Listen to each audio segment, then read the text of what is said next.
OTB Culture Hall of Fame. Brought to you by Now TV. Watch whatever you're in the mood for.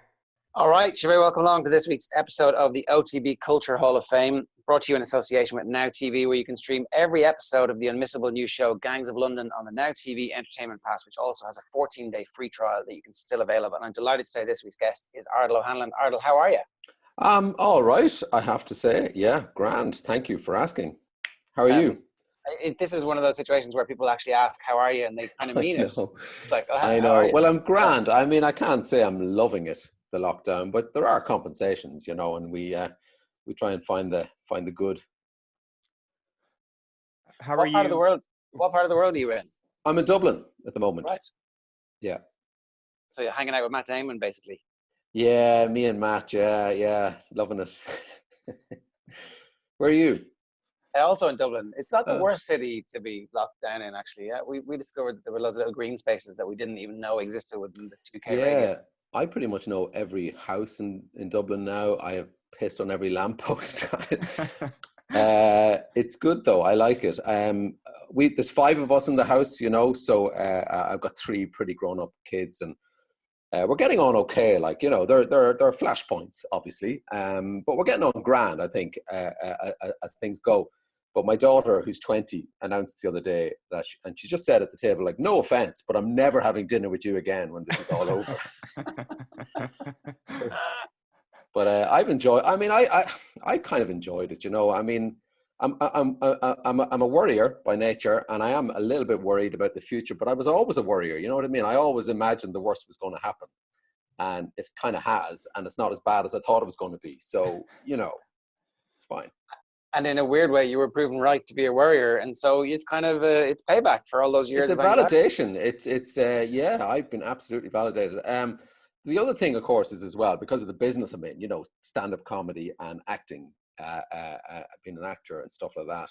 You're kind of used to long fallow periods, where you don't actually leave the house very often. So again, it's all something I'm very familiar with. This hanging about and watching endless hours of TV and reading and musing and writing and doodling and walking and, doing the things that I actually enjoy doing. You know what I mean? Like, work is always something you kind of have to do, even though I quite enjoy my work. But, I am treasuring these moments with the family. Luckily, they're all pretty healthy, which is the most important thing. And, you just find the compensations, don't you? Is the writing and or doodling turning into something that you could align with your career? Is there an end in sight to anything you're writing at the moment? Well, I don't know is the honest answer. I've been working pretty solidly up to March the 8th. I finished a tour, like a fairly extensive tour on March the 8th. So I was kind of, really looking forward to a good long break. Not quite this long a break, but, I was sort of, I was at that time in the year, like, where you kind of press the reset button and you think about what's next and all that kind of thing. So, and this is what I like, this is what most actors, I think, and stand-up comedians do a lot of the time, is you spend an awful lot of time just like arsing around. This is where you get your material. When you're not obviously working is when you're actually working the hardest, and it's when you're getting the most out of it. Do you know what I mean? So I'm working on I'm always doodling with stand-up and stuff, but I'm working on a novel that I've been working on for years. So it's actually, something that was on the long finger, and now I've got back to it. So, that's a good thing. It's interesting. Like, what are we now? Is it over 20 years since the first book, which obviously was a huge success, Ardal? Was it immediately a thing after that happened that this almost became a glint in your eye, almost, that you were like, I have to follow this up with another thing? Because I presume the process of how well received the first novel was something that encouraged you to go back and do it again. Yeah, and you know what? I did try and do it again over the years, and I didn't get anywhere. And I wasted an awful lot of time, not really having a good idea. But this was something that I'd actually started about 4 or 5 years ago. I had a draft of a novel, and, like a lot of things, you get distracted, and, I'm kind of lucky that I have other irons in the fire. I love stand-up and I love traveling around the place, and you get acting jobs, and that's always great. So things like novels, which are really, really hard in comparison, you kind of tend to put in the long finger. So this is an absolutely golden opportunity, which I am grasping, with both hands to make good use of the time. But I have to say, like, I'm talking a couple of hours a day at most. Yeah. There's other important things to do as well, like watch TV and stuff. Absolutely. Could I just ask, Ardal, about the second book that didn't actually make it to the shelf in the end? What actually happened with that project? Oh, well, I mean, I start and stop a lot of things. Right. That was a novel. I think it was, the first novel was a real, it was a real labor of love. It was something that was bubbling away for years, like long before I ever strayed into comedy and acting. Like, I wanted to be a writer. That was that, from a very early age, actually. Like, I would say from the age of 12, that's all I wanted to do. And I was always writing, and I thought I'd sort of grow out of stand-up and I'd become a proper writer. But so the first novel like came out in a sort of a splurge, and then because the novel was reasonably successful at the time, people sort of saying, well, have you got another one? And then you get seduced by that and you think, okay, I know what I'm doing here. But of course, you never really know what you're doing. And I started a novel, one that I wasn't absolutely passionate about the idea. And I was still like very much enjoying the other dimensions to my career. So, I kept leaving it for long periods and then coming back to it. And by the time I'd come back to it, I'd have sort of forgotten what it was about or what I was trying to achieve. And the tone would change as well a lot. And so it became a mess. And it was a mess that I couldn't untangle. And eventually I dumped it. And, while I was sort of disappointed about all the time I'd wasted on it over the previous few years, ultimately that's a really liberating thing to do. It's to just dump something that isn't working. Even though there were probably, like, line by line, you could say like that's pretty good, but it just didn't cohere into anything meaningful, or it did, it just wasn't doing what it was supposed to do, which is to express your whatever kind of thought or whatever kind of thing you're trying to express. So I abandoned that, and then I always wanted to write again, and eventually, like about 4 or 5 years ago, I sort of set aside 6 months or whatever just to try and get something going, and I got really into this novel that I'm currently working on, and I really loved it. And but I didn't show it to anyone, or I didn't even tell anyone. You're the first people to know, frankly. And so I'm just getting back to that now. But you know what? I don't work with any great hope or expectation. If this never saw the light of day, I think it wouldn't be it would still be a worthwhile exercise. Do you know what I mean? That's amazing that it's such a liberating thing. I would expect to be able to do that and to not actually worry too much about the end product, that the process itself is so enjoyable, and to not have that stubbornness.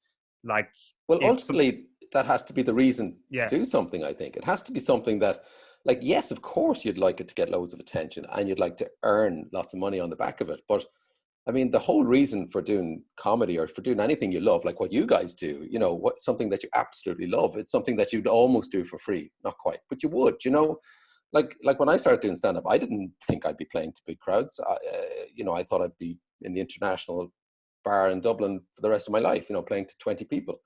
And you know what? The satisfaction from doing something like that is exactly the same as the satisfaction you get from playing to big crowds in nice theaters. Almost.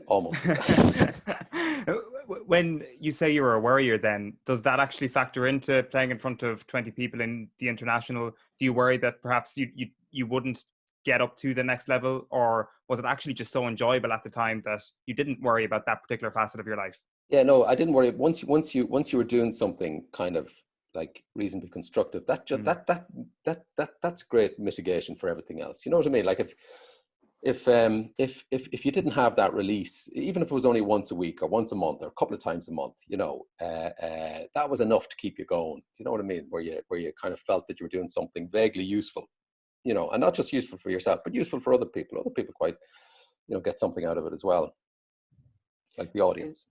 Is it more difficult to write jokes than a chapter of a novel? How do you compare and contrast these? It depends on what hat you're wearing at the time. I think during lockdown, I'm finding it really hard to write jokes.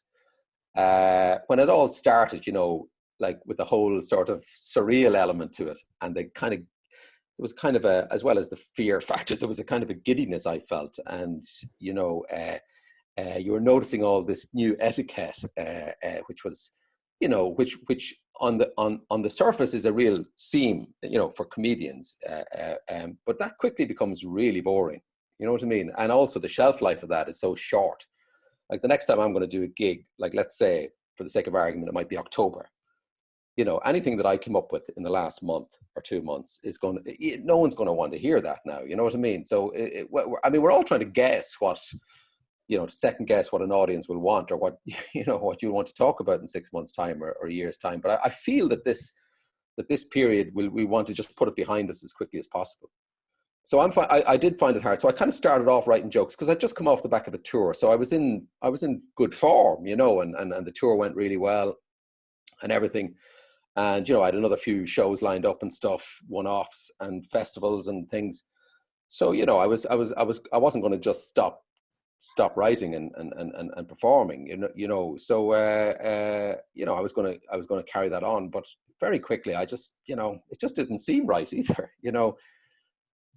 So I found that the you know, writing the novel where you sit down for 3 or 4 hours a day, I found that structure really important, you know, because like panic, I'll be honest with you, panic did set in for a little while, you know, obviously the health thing and your family's welfare being the main thing. But, you know, I was also thinking like, oh my God, you know, like what I do, like there's just, you know, that stops completely for the foreseeable future. So after a month or two of like, you know, enjoying what lockdown had to offer, I did sort of, you know, about a month ago, sat down and started, I need structure to my day. I need to get up. I need to have a reason to get up, and I need to spend 3 or 4 hours a day. And then I can do whatever else needs to be done around the place.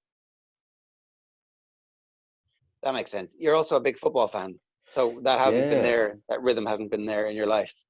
Yeah. Well, I'm playing football tennis out the back with my son, who's 18. He's just gone 18. One of those unfortunate Leaving Cert students who's got lots of time on his hands now. And so we set up, we got a garden bench to use as a kind of a net. And we play football tennis in our tiny little garden. So it's actually really good for the ball skills. So the ball can only bounce on your side once, and you can only take 2 touches. So it's pretty decent. But I haven't really missed live sport on TV as much as I thought it would.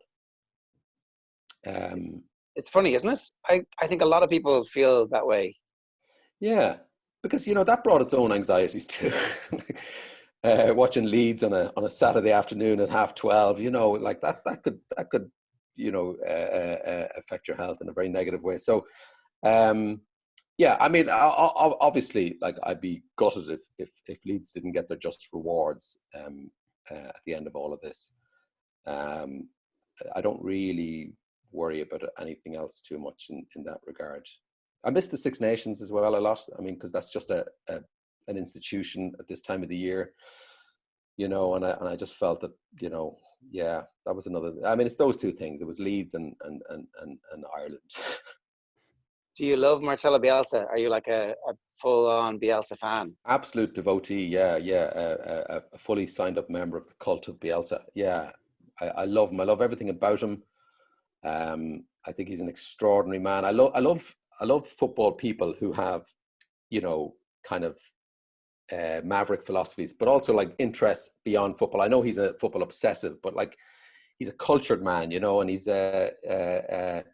you know, just everything I've read about him, I just enjoy him. And he's got this ridiculous streak of honesty and, you know, kind of a purist approach to football, and I just love him. I was only hearing about the family the other day. Apparently his brother and sister are also high achievers at one stage. One of them was imprisoned by the leaders of the junta, and his sister was like a Supreme Court judge or something. Yeah. I know. It's just, yeah, he's just a really interesting character. But, and then, you know, for someone like that who comes from that sort of background, and then when you read about him when he applied for the job at Leeds, and they were saying like, what can you bring to the party? And he was able to produce dossiers on every single formation that Burton Albion had used the previous year in every game. So it's that kind of obsessive attention to detail that you have to admire. Yeah, we could do But with he's him. also playing great football. I mean, the football that Leeds played during the year was a sensation for the last 2 years. It's been absolutely incredible, as good as anything else I've seen in recent years. Well, Ardal, you're here to induct something into our OTB Culture Hall of Fame. We've had great variety of things that have gone in already. Rocky 3 from Andy Lee. The singer Dermot Kennedy put Gladiator in. The US Office, we had Stephanie Preisner on putting that in. Louisa Harland from Derry Girls put in Gomorrah.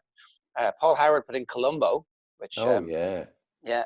Big fan of Columbo. Gavin James on last week, he was putting in Back to the Future. You want to put in Deadwood, which I Yeah. love. Yeah. Tell us about this. Well, Deadwood is one of those great HBO series. It came out sort of just around the time Sopranos was already out, and then The Wire came out, and then Deadwood was sort of the third one, and they're often talked about in the same breath. It's set in the Old West in this town called Deadwood, which is actually a real place. And it's just a rollicking, great story set in the Old West, but it's so much more than that. I mean, it is really funny. It is really entertaining. The characters are brilliant. The sets are incredible, but it's the ambition of it that I love. I mean, it's on the surface, like it's about the Old West and it's about this gold mining town where you have all these renegade characters. But after a few episodes, it begins to dawn on you that it's actually about so much more than that. It's about civilization itself. And you literally watch this town, this little,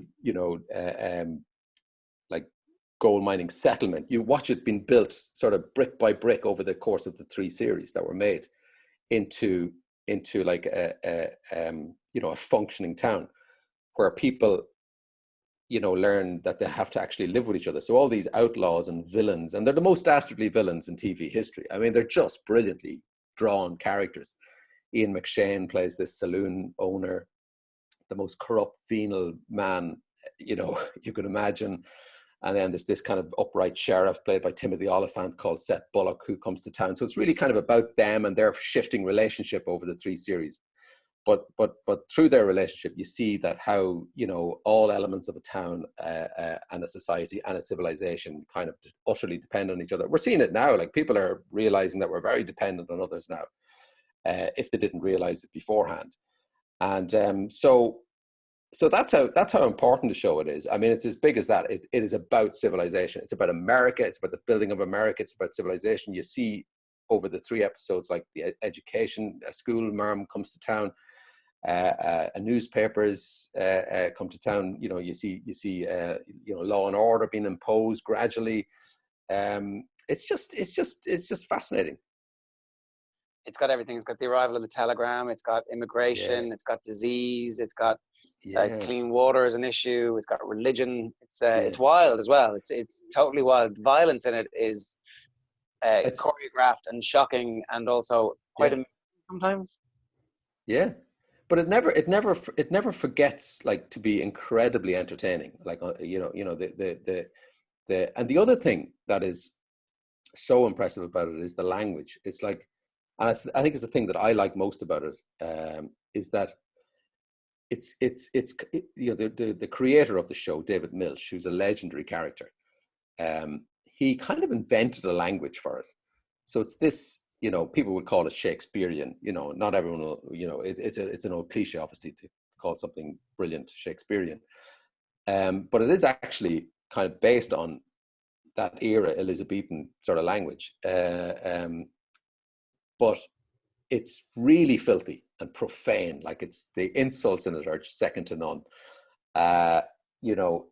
It's kind of biblical as well, a lot of biblical references. So, he is using the Bible and Shakespeare as starting points for this invented language that is supposed to kind of represent the language of that period. And everything about it is really authentic. Like, apparently even the costumes they wear are absolutely down to the last stitch, like what people would be wearing. They built the town in an exact replica of the town. But it's the language, really, I suppose. Ultimately, it's the dialogue. Like, it's just, the guy's a brilliant writer. He's not just a brilliant TV writer. Like, he's just a brilliant writer. If he was writing novels, we'd be talking about his novels. It's interesting that it had such an abrupt ending for such a well-renowned show that's so highly rated. Essentially, it was a dispute between HBO and Paramount. As you say, everything's down to the last stitch in the outfits and things like that. It was such an expensive show to make, so it never got to season 4. Did you see the movie that was made to kind of tie things Yeah, up? I just watched the movie the other night in advance of this chat, actually, because I hadn't seen it before. I kind of didn't really, I wasn't that pushed about seeing the movie, funny enough, because I had this memory of it, of the show, which I saw, I don't know, many years ago, 10 years ago, I suppose. And I haven't seen the show since either. So I actually don't fully know what I'm talking about this morning. But I did see the movie the other night and I enjoyed it, but it was, as I kind of expected, it was a bit flat and a bit of an anticlimax. But it's still brilliant and still better than most things out there. And it was just great to see the characters all together again. Because the characters are brilliant. And some of them are based on real life characters like Wild Bill Hickok and Wyatt Earp turns up at one point. And Seth Bullock, the sheriff in it, was a real character as well.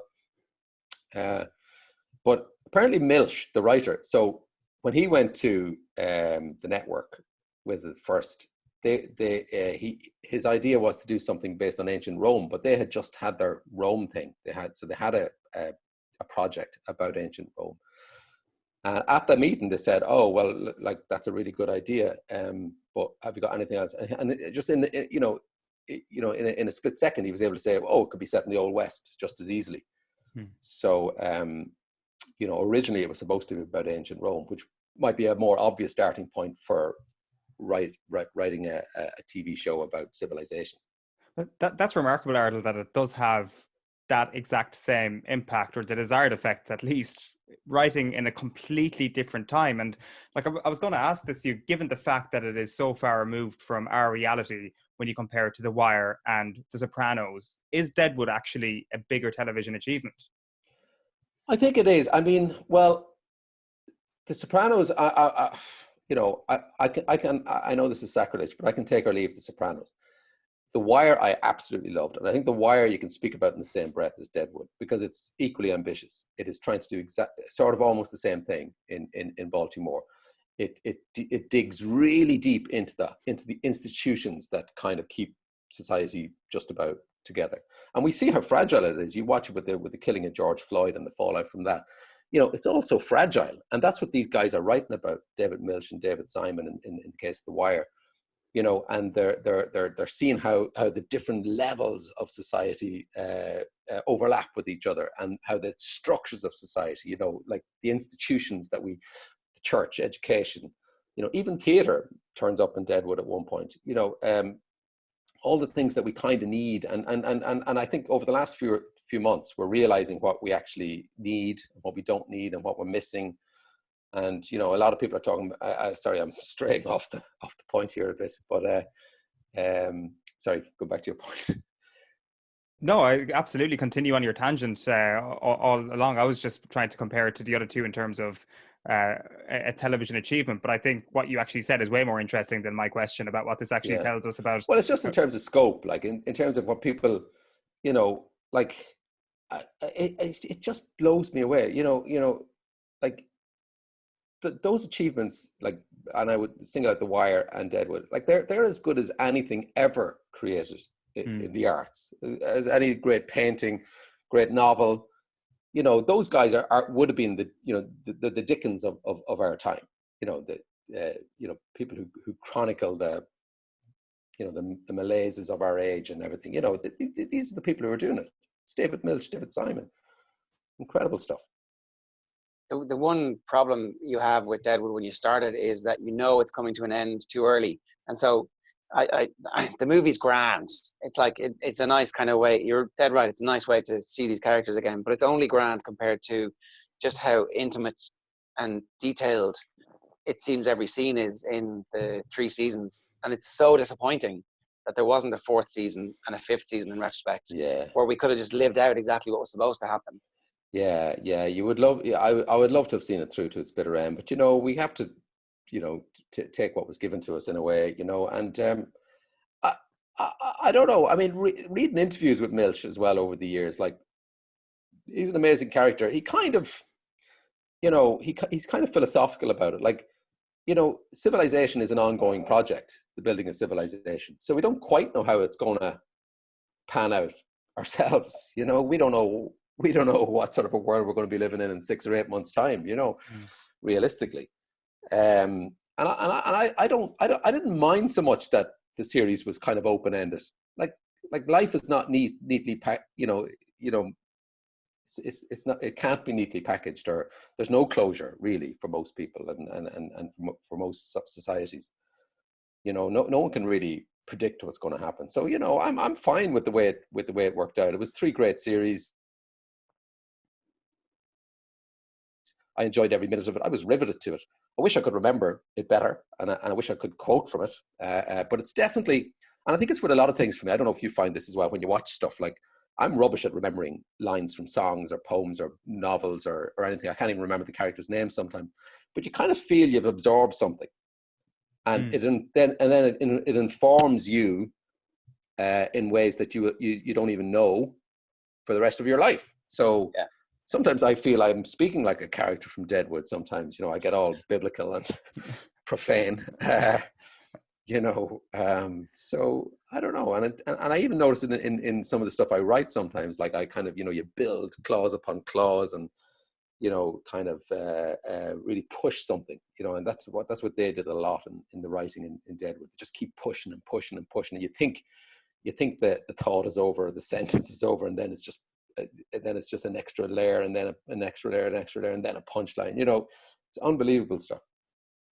Yeah, it's class. It is absolutely class, and I would totally recommend everybody getting on Now TV and checking it out, because it is. Actually, now that we're talking about it, I think it's the type of thing that I could happily go back and rewatch. It's interesting though that we're talking about TV series that were made in The Wire and in Deadwood 20 years ago, essentially at this stage. Do you feel stuff has layered on and built on that and used them as starting points in a vernacular where we all accept that this is how TV works, or that this is a high watermark and things haven't quite reached up to it just yet? Yeah, I don't know. I mean, it's an interesting question. And, you know, personally, I suppose I think it's a high watermark. I thought, you know, around that time, Sopranos, The Wire, Deadwood, maybe Mad Men, a few things like that, you know, certainly set the bar very high for television. And in a way that, like, sort of the great filmmakers of the 70s, people like Scorsese and Francis Ford Coppola and people like that kind of, you know, brought cinema to a place where it hasn't really got back to, I think. But then that could be a kind of a function of my age and everything else. And, you know, you're probably biased towards a certain period in your own life. But I think there's brilliant stuff on TV. Like, I think there's an awful lot of, I think the new model of TV, you know, let's say the Netflix model, is slightly different than the HBO model of that period, in the sense that there is a bit of a churn going on. So they're churning out stuff. I find with most things nowadays that, like, let's say something is 12 episodes long. Most of them could be done in 6 or 7 episodes. You know, you usually love the first, like, take something like The Sinner, a really good series. Two series of The Sinner so far. I think there's another one coming out quite soon. I really like it. First 2 episodes of each series are brilliant, and you're hooked. The next 3 episodes are kind of meandering. They're treading water. And then, you know, there might be 1 or 2 other good episodes. And then they kind of jump the shark. Everything jumps the shark eventually. And it just becomes a little bit too ludicrous. And even though you still stick with it and it's still brilliant and you love the characters, and, you know, but ultimately everything just goes too far. But there are exceptions. Better Call Saul, brilliant. The last series, as good as anything. I loved that show called Unorthodox. Did you see that? I haven't seen it, no. Set in the Hasidic Jewish community in Brooklyn. And because it's a world that I wasn't familiar with, I knew nothing about. And that's what television can do really well. It introduces to a whole new world that you never knew anything about. And it's done really well. And so things like that, I do enjoy.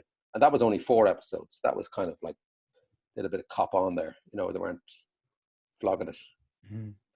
Yeah, that makes a lot of sense. Is this the type of TV you want to get involved in into the future? Is that, like, I mean, you know, stupid question. Would you like to be in The Wire? Of course. But, like, how do you even go about something like that? Would I like to be in anything? Yeah. At this stage, I'll take anything. Yeah, I would actually. I mean, I of course I would. I'd love to be. You know, I've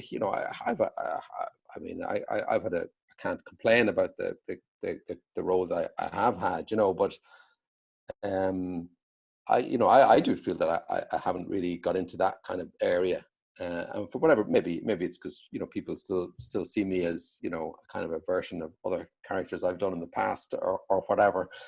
But yeah, no, of course, you'd always be open to doing challenging stuff.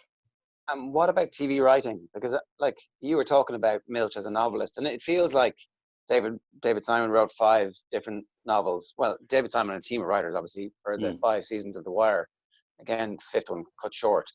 It does feel like they're novelistic, and here you are talking about writing your 2nd novel. Would you think about writing a TV series like that and trying to be a showrunner?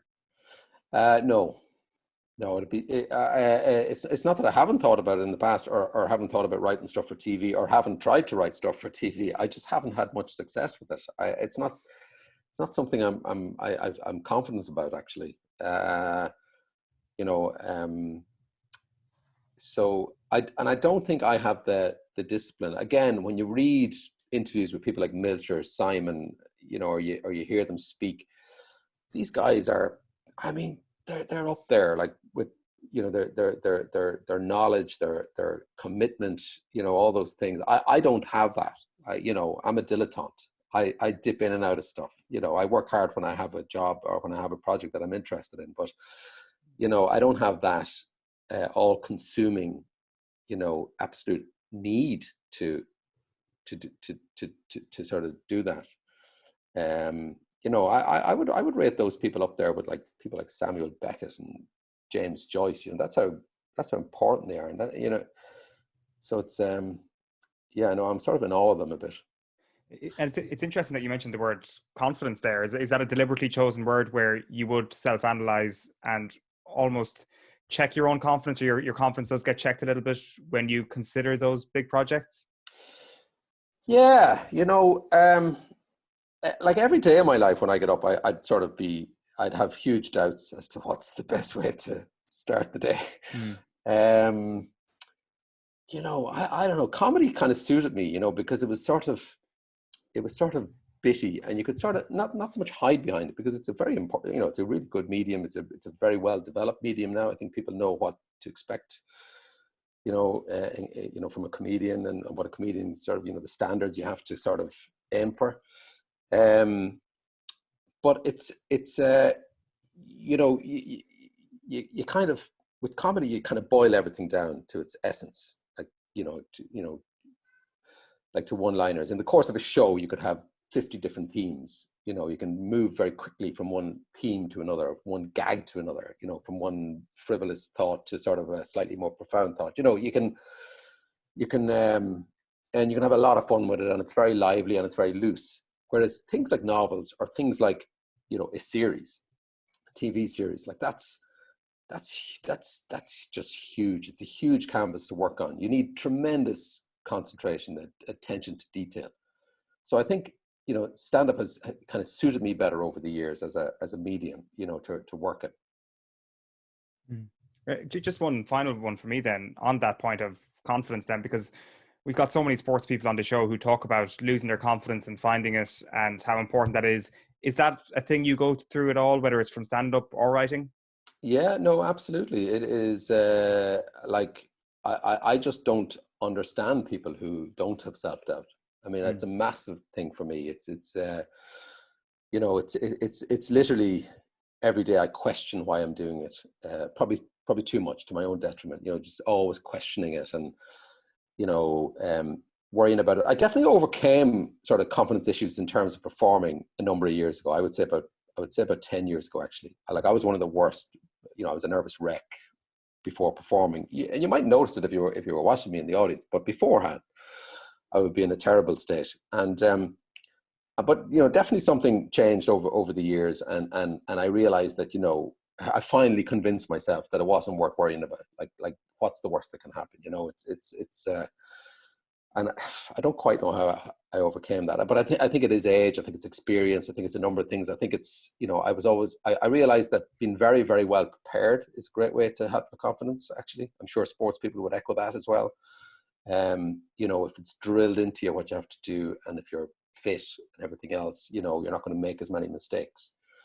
I love tennis is my sport at the moment, by the way. You know, I don't watch it so much on TV, but I play it a lot. And I've read a lot of stuff like the Agassi book and things like that. And there's a lovely little book called The Little Zen of Tennis as well. You know, about kind of losing your ego as well is very important, and always trying to kind of sublimate the ego, trying to just push to one side and don't overthink things. And I think that really helps a lot when you're performing is, you know, don't, like, I don't know, you almost have to find something else inside you, like where it's not you there in front of the audience.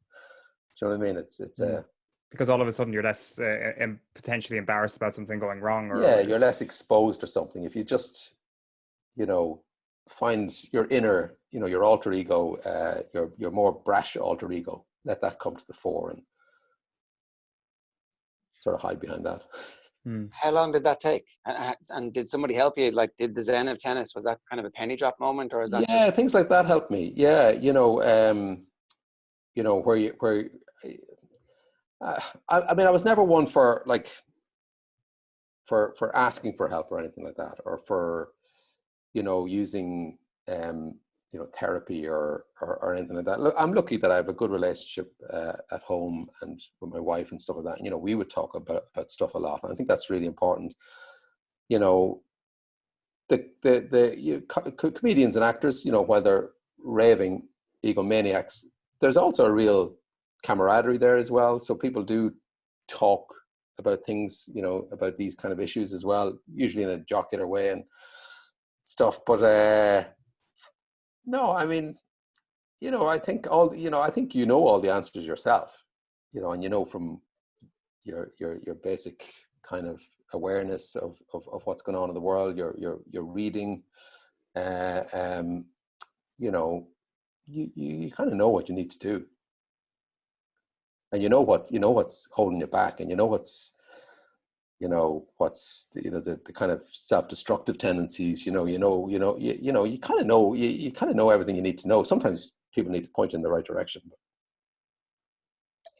And that I think is kind of the thing that was always the parallel for me between performers like you and sports people, was that so frequently you just need to get out of your own way, do all the preparation, make sure you've done it. But like, The Inner Game of Tennis is a book that has come up in discussion a good bit recently. Oh, really?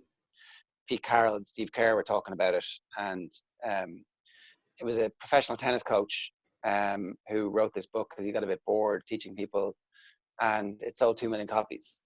And it's essentially like about listening to your inner voice and not letting that inner voice crush you in key moments. So you listen to your inner voice for practice and stuff, and then you say, okay, thanks very much, I've had enough of that now, and away you go. And you just, you know, kind of enter that flow state people talk about. Yeah, but the other thing is, I don't remember a huge deal about the book, like everything else, unfortunately. But one thing that did stick with me is you always have to immediately forget about your last shot. Like you know, I know I'm a very casual tennis player, but I play a lot because I love it. And I love being out there. And the last few weeks, I mean, God, since tennis was lifted, you know, since the restrictions of playing tennis were lifted, like the whole lockdown thing is so much more bearable. It's just amazing being out there. And it is that thing about, you know, you just immediately have to forget the last shot, forget the last game, forget everything else, and absolutely be in the moment. And that's what it's all about. And, you know, and that's a great habit. It's exactly the same on stage. If something doesn't go well, if you stumble over a gag, or if there's a little bit of a lull, you know, you just have to just forget about it. Absolutely forget about it. Move on to the next thing and the next thing, and believe that the next shot is going to be better. The next good joke is going to be better. Well, look, that's a brilliant point to end this on. Ardal, you've been great with your time, and we're 100% going to put Deadwood into the OTB Culture Hall of Fame. Brilliant. Thanks a million for joining us. Thank you very much indeed. Cheers.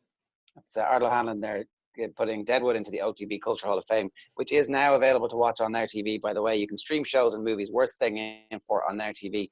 Stream Pixar Greats like Inside Out and Toy Story 4. We'll see you next week. The OTB Culture Hall of Fame. Brought to you by Now TV. Watch whatever you're in the mood for.